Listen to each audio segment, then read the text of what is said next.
PM Modi का आज अपने संसदीय क्षेत्र वाराणसी का दौरा। 6,700 करोड़ से ज्यादा की विकास परियोजनाओं का उद्घाटन और शिलान्यास करेंगे। अन्य पहलों का भी उद्घाटन करेंगे। पीएम मोदी आज दोपहर 2 बजे आज शंकरा आई हॉस्पिटल का करेंगे उद्घाटन। इस मौके पर जनसभा को भी करेंगे संबोधित। पीएम मोदी शाम को 4:15 बजे लाल बहादुर शास्त्री एयरपोर्ट के रनवे विस्तार और नए टर्मिनल भवन के निर्माण की रखेंगे आधारशिला। 2,870 करोड़ की आएगी लागत। पीएम मोदी आगरा, दरभंगा, बागडोगरा एयरपोर्ट के लिए नए सिविल एन्क्लेव की आधारशिला रखेंगे। निर्माण में 3,030 करोड़ से ज्यादा की आएगी लागत। प्रधानमंत्री वाराणसी स्पोर्ट्स कॉम्प्लेक्स के दूसरे और तीसरे चरण का उद्घाटन भी करेंगे। लालपुर के डॉक्टर भीमराव अंबेडकर स्टेडियम में 100 बेड वाले हॉस्पिटल और पेवेलियन का भी उद्घाटन करेंगे। पीएम मोदी के वाराणसी दौरे के लिए की गई शानदार तैयारी। झंडे और बैनर के साथ शहर को रोशनी से सजाया गया। सड़क किनारे जगह जगह पीएम मोदी के स्वागत में लगाए गए हैं होर्डिंग। रात में दिवाली जैसा नजारा। महाराष्ट्र विधानसभा चुनाव के लिए कांग्रेस आज जारी कर सकती है उम्मीदवारों के नाम की पहली लिस्ट। सुबह 10 बजे होगी स्क्रीनिंग कमेटी की बैठक। कांग्रेस केंद्रीय चुनाव कमेटी की आज शाम को 6 बजे बैठक होगी। महाराष्ट्र में सीट शेयरिंग विवाद को सुलझाने के मुद्दे पर होगी चर्चा। महाराष्ट्र कांग्रेस अध्यक्ष नाना पटोले के साथ बाला साहब थोराट और विजय वडेट्टीवार भी आज दिल्ली आएंगे। सीईसी की बैठक में करेंगे शिरकत। शिवसेना यूपीटी कल तक जारी कर सकती है उम्मीदवारों के नाम की पहली लिस्ट। सूत्रों के मुताबिक कम से कम 33 उम्मीदवारों के नाम फाइनल। एनसीपी शरद पवार गुट की संसदीय कमेटी की बैठक में उम्मीदवारों के नाम पर हुई चर्चा। शरद पवार, सुप्रिया सुले, जयंत पाटिल और जितेंद्र आह्वान समेत बड़े नेता हुए शामिल।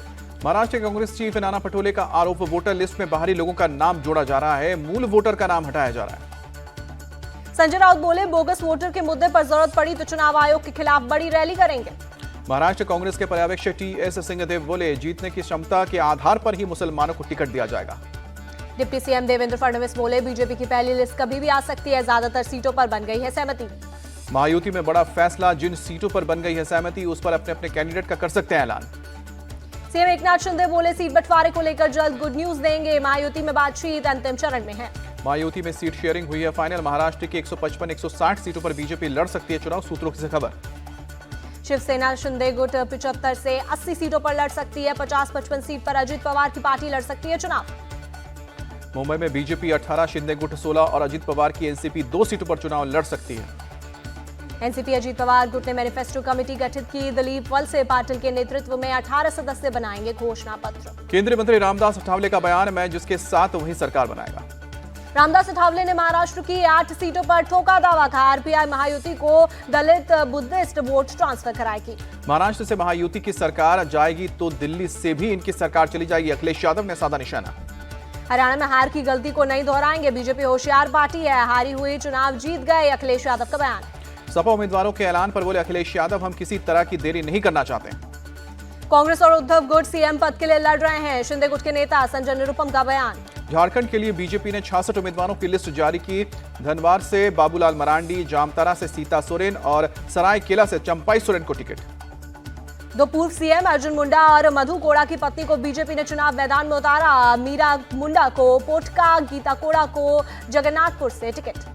2019 लोकसभा चुनाव में शिबू सोरेन को हराने वाले सुनील सोरेन को बीजेपी ने दुमका से उतारा है। कोडरमा से मीरा यादव और झड़िया से रागिनी सिंह को मिला है टिकट। चंपाई सोरेन का दावा, झारखंड में बीजेपी की बनेगी सरकार, पार्टी जो भी जिम्मेदारी देगी निभाऊंगा। बाबूलाल मरांडी ने कहा कि इस बार झारखंड में परिवर्तन होगा। ठगने और लूट करने वालों को जनता फिर से सत्ता पर नहीं बिठाएगी। बाबूलाल मरांडी ने निशाना साधते हुए कहा, भ्रष्टाचार इस कदर है कि सरकारी दफ्तर भी वसूली का जरिया बन गया था। झारखंड में जेएमएम और कांग्रेस मिलकर 70 सीटों पर लड़ेगी चुनाव, सीएम हेमंत सोरेन का बयान। बची हुई 11 सीटों पर लेफ्ट और राजद लड़ेगी चुनाव। कौन कौन कितनी सीटों पर लड़ेगा अभी तय नहीं, सीएम सोरेन ने दी जानकारी। आरजेडी के सांसद मनोज झा ने सीट शेयरिंग को बताया एक तरफा, बोले कि झारखंड में हमारे लिए तमाम विकल्प खुले हैं। कांग्रेस नेता बन्ना गुप्ता बोले, इंडिया अलायंस में कोई मतभेद नहीं है, फिर से हमारी सरकार बनेगी। कांग्रेस के सांसद तारिक अनवर बोले, सीट बंटवारे पर कोई उलझन नहीं है, झारखंड में इंडिया अलायंस की सरकार बनेगी। झारखंड चुनाव के लिए बातचीत अंतिम चरण में है, जल्द सीटों का बंटवारा हो जाएगा, चिराग पासवान का बयान। राहुल गांधी ने झारखंड में किसी चुनाव के शंखनाद। रांची में संविधान सम्मान सम्मेलन में बीजेपी पर हमला बोला। कहा कि आदिवासी को बनवासी कहने के पीछे उनका हक छीनना बीजेपी की सोच। राहुल गांधी ने आदिवासी का मतलब बताते हुए कहा, आदिवासी वे हैं जो इस धरती पर सबसे पहले आए, संसाधनों पर सबसे पहला हक उनका है। राहुल गांधी ने फिर से उठाया जातीय जनगणना का मुद्दा, बोले कि सरकार बनने पर पूरे देश में कराएंगे सर्वे, पीएम कर रहे हैं विरोध। राहुल गांधी ने कहा, देश के 90% लोगों के अधिकारों को खत्म करने की कोशिश हो रही है, इसके खिलाफ मिलकर आवाज उठाएंगे। कांग्रेस 50% के आरक्षण की बाध्यता को खत्म करेगी, रांची में बोले राहुल गांधी। लोकसभा चुनाव में मोदी सरकार ने कांग्रेस के बैंक अकाउंट सीज करवा दिए। संविधान और सच्चाई के साथ कांग्रेस चुनाव लड़ी, राहुल गांधी का बयान। राहुल गांधी के आदिवासी पर दिए बयान को बीजेपी नेता कैलाश विजयवर्गीय ने बताया झूठा, कहा कि किसी भी दस्तावेज को चेक कर ले। बीजेपी ने आदिवासी को बनवासी नहीं कहा। जेडीयू नेता ललन सिंह बोले, राहुल गांधी के फेक नैरेटिव को जनता रिजेक्ट कर रही है। हरियाणा चुनाव में भी यही हुआ है। यूपी उपचुनाव पर मंथन के लिए सीएम आवास पर हुई बैठक। डिप्टी सीएम, जिला प्रभारी समेत कई नेता मीटिंग में शामिल हुए। बैठक में बोले सीएम योगी, सभी प्रभारी मंत्री अपने अपने क्षेत्र में जाएं, बूथ कार्यकर्ताओं को करें सक्रिय। डिप्टी सीएम ब्रजेश पाठक बोले, सभी 9 सीटों पर एनडीए उपचुनाव जीतेगा, विपक्ष का फेक नैरेटिव नहीं चलेगा। यूपी के मंत्री संजय निषाद ने कहा, निषाद पार्टी अपने सिंबल पर लड़ेगी उपचुनाव, उम्मीदवार भले ही बीजेपी का हो। बीजेपी ने 8 राज्यों की 24 विधानसभा और 1 लोकसभा सीट पर उपचुनाव के लिए उम्मीदवारों के नाम की लिस्ट जारी की है। वायनाड लोकसभा सीट से प्रियंका गांधी के खिलाफ नाव्या हरिदास को मैदान में उतारा है। 23 अक्टूबर को प्रियंका गांधी वायनाड लोकसभा उपचुनाव के लिए करेंगी नामांकन। राहुल के साथ रोड शो भी करेंगी। बहराइच के महाराजगंज कस्बे में हिंसा के आरोपी अब्दुल हमीद के अवैध घर पर आज हो सकता है बुलडोजर एक्शन। 23 अवैध घरों पर चल सकता है बुलडोजर। पीडब्ल्यूडी ने शुक्रवार को 23 अवैध घरों पर चिपकाया नोटिस। अवैध हिस्से पर लगाए लाल निशान, तोड़ने के लिए दी 3 दिन की मोहलत। पीडब्ल्यूडी के नोटिस के बाद बुलडोजर एक्शन का डर दिखा। दंगे वाले मोहल्ले में लोग खुद ही हटा रहे हैं अवैध निर्माण। बहराइच हिंसा पर सीएम योगी को दी गई विस्तृत report. DGP, ADG law and order, ACS home से सीएम ने ली जानकारी। बहराइच हिंसा में पुलिस की जांच तेज, अब तक कुल 89 आरोपी अरेस्ट। बहराइच हिंसा पर बोले महसी विधायक सुरेश्वर सिंह, पीड़ित परिवार से मिला हूं, वो प्रशासनिक कार्रवाई से संतुष्ट हैं। सुरेश्वर सिंह बोले, हिंसा के 23 आरोपियों के अवैध निर्माण पर ही नोटिस लगाई गई है, आगे और भी अवैध निर्माण पर एक्शन होगा। महाराष्ट्र की चुनावी सभा में बोले अखिलेश यादव, बहराइच में एनकाउंटर नहीं हत्या हुई है। केंद्रीय मंत्री बीएल वर्मा का अखिलेश यादव को जवाब, कहा कि उनकी सरकार में कानून व्यवस्था की क्या स्थिति थी पता ही है। यूपी अब देश भर में कानून व्यवस्था के लिए जाना जाता है, घटना होने पर तुरंत एक्शन होता है, बीएल वर्मा का बयान। उज्जैन नगर निगम का एक्शन, सिंहस्थ क्षेत्र से अवैध अतिक्रमण हटाने का काम जारी। हरिद्वार के मीरपुर में बने अवैध मजार को तोड़ा गया, पुनर्वास विभाग की जमीन पर बना था। कोलकाता में जूनियर डॉक्टर्स की हड़ताल जारी, आज सीएम ममता से मिलेंगे ज्वाइंट डॉक्टर्स। दिल्ली के वेलकम इलाके में बीती रात हुई ताबड़तोड़ फायरिंग, 2 कारोबारियों के बीच माल को लेकर हुई झड़प में 30 राउंड से ज्यादा गोलियां चली। समद और शानू नाम के 2 जींस कारोबारी के बीच हुई फायरिंग में अपनी बैल्कनी में खड़ी एक लड़की हुई घायल। पुलिस ने मौके से 17 खोखे बरामद किए। पुलिस के मुताबिक समद और शानू के बीच 4 दिनों से करीब 6.5 लाख के माल को लेकर विवाद चल रहा था। बीती रात मामला बढ़ने पर हुई फायरिंग। पुलिस ने फिलहाल एफआईआर दर्ज की है। दोनों पक्षों के कुछ लोगों को हिरासत में भी लिया है, जबकि कुछ आरोपियों की तलाश है। मेरठ में पुराने विवाद में आधा दर्जन से अधिक युवकों ने एक मकान पर की फायरिंग। गनीमत रही कि गोली किसी को नहीं लगी, सीसीटीवी में कैद वारदात। पुलिस ने पीड़ित से पूछताछ करते हुए मौके से कई खोखे बरामद किए। सीसीटीवी की डीवीआर को कब्जे में लेकर जांच शुरू।